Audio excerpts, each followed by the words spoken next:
आज शनिवार का दिन है, जिस दिन अपन इस दरिद्रता से मिलने के लिए पीपल के पेड़ के नीचे आए हैं। हिंदू धर्म में ये दिन पीपल के वृक्ष के लिए पूजनीय होगा। जो भी शनिवार के दिन पीपल के वृक्ष की पूजन करेगा, दूध चढ़ाएगा या मिष्ठान का भोग लगाएगा, लक्ष्मी और नारायण उसके घर में प्रवेश कर जाएगा।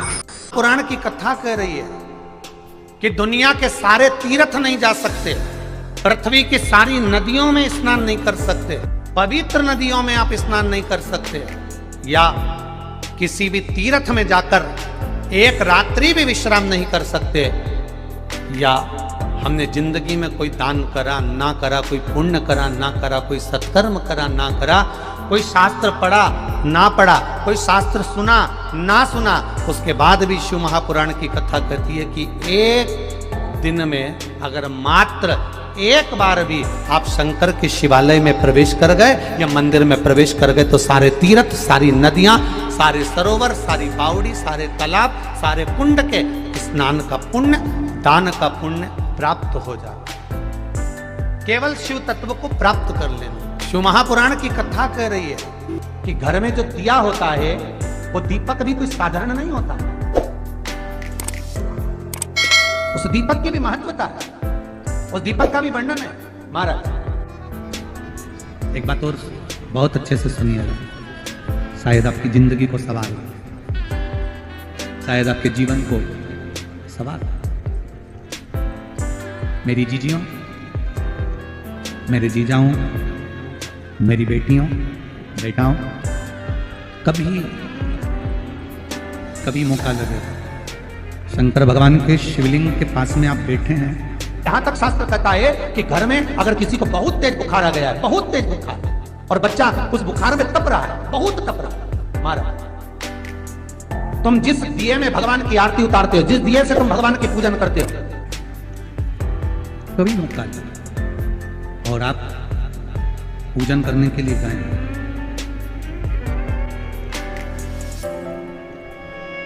कभी पूजन करने के लिए, और आपको शंकर भगवान के शिवलिंग के पास में या शंकर भगवान के शिवलिंग के ऊपर कनेर का अगर पीला फूल देखा है ना आप लोगों ने, अरे बोलो तो जमके, देखा है? कनेर का यदि पीला फूल शिवलिंग के आसपास में या शंकर भगवान के ऊपर कहीं रखा हुआ भी दिख जाए, विषम परिस्थिति हो, बहुत हिम्मत ना हारते हो, तभी भगवान अकेले में एकांत में आप पहुंचे उनके पूजन के लिए, कनेर का पुष्प वहां रखा है, चाहे वो जलाधारी पर रखा हो, चाहे वो शिवलिंग के पास में रखा हो, शिवलिंग पर रखा हो, उस कनेर के पुष्प को अगर आप 5 जगह का स्पर्श कराकर अपने हृदय की बात कहकर वापिस महादेव को समर्पित कर देते हो, तो भी मेरा महादेव तुम्हारे दुख का निवारण कर देगा। अब वो 5 स्थान, तो 5 स्थान, पहला गणेश जी, गणेश जी का जो स्थान होता है वह जगह, दूसरा षडानंद कार्तिक, तीसरा अशोक सुंदरी वाला, चौथा जलाधारी जो ऊपर से बूंद बूंद जल नीचे गिरा रही है, जया, विषहरा, शामली बारी, दौतली, देव, शंकर जी की 5 बेटियों का, और 5वें नंबर का है शंकर भगवान के, जो कैसे वर्णन किया जाए, त्रिशूल के 3 भाग होते हैं। करें दर्शन आप लोगों ने, ये से सामने त्रिशूल लगा है, इस त्रिशूल के ऊपर देखेंगे तो 3 भाग दिख रहे हैं, नजर आ रहे हैं सबको? त्रिशूल का जो 3 भाग होता है, उस 3 भाग का जहां ज्वाइंट होता है, जहां मिलता है, एक जगह पर देखो तीनों भाग एक जगह पर मिले हुए, 3 भाग का जहां मिलन होता है, 5वां स्थान, ये 5वां स्थान, यहां पर स्पर्श कराकर शिवलिंग पर अपनी कामना कर कर श्री शिवाय नमस्तुभ्यम कहकर बाबा से अपने मन की बात कहकर जो समर्पित कर देता है, हम 3 महीना भी नहीं कहेंगे, हम तो कहेंगे अगर ज्यादा दुख है 3 दिन इंतजार करना, मेरा बाबा उस दुख को मिटाएगा। 3 महीना बहुत दूर, पर करना है दिल से। और कई तरह के दीपक होते हैं, दीपक का भी विधान वर्णन किया गया और दिए का भी वर्णन किया गया। यहां तक शास्त्र कहता है कि घर में अगर किसी को बहुत तेज बुखार आ गया है, बहुत तेज बुखार, और बच्चा उस बुखार में तप रहा है, बहुत तप रहा है।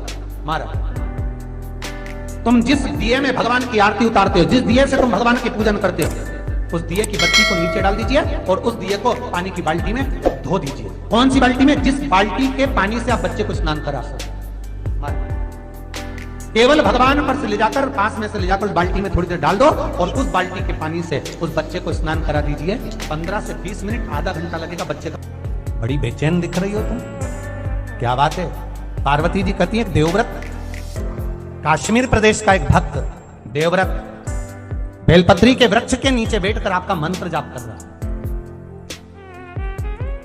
मैं आपको जगाना नहीं चाहती थी, पर बेलपत्री के वृक्ष के नीचे लक्ष्मी झाड़ू लगाती है, सरस्वती वीणा बजाती है, इंद्राणी उस बेलपत्री के वृक्ष के नीचे जल का सिंचन करती है।